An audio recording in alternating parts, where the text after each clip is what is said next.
Some artists trumpeted as the next big thing collapse in upon themselves at the second hurdle. Welsh songstress Duffy springs to mind.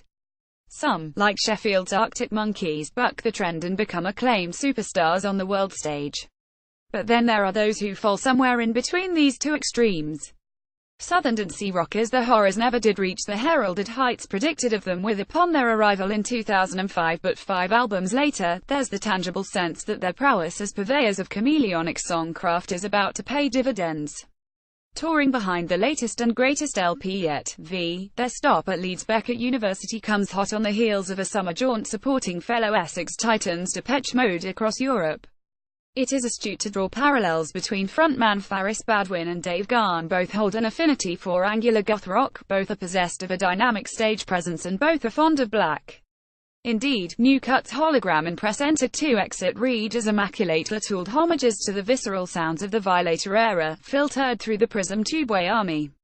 Such comparisons are relatively unsurprising since their inception. The Horrors have visibly telegraphed their influences as clear as semaphore signals, their record collection worn on their sleeves. What has changed is the manner of their dispatch.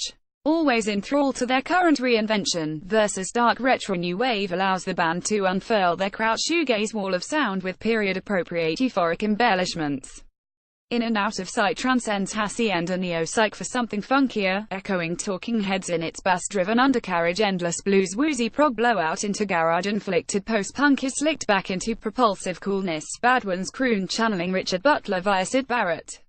Elfin and cloaked in shadow, his vocal is doggedly overwhelmed by the brutish maelstrom of noise around him, most notably on the industrial art-pop of Machine, but he rises above it when the moment truly calls, such as on the billowing post-disco finale of Something to Remember Me by, arguably their most accessible, shimmering concoction yet.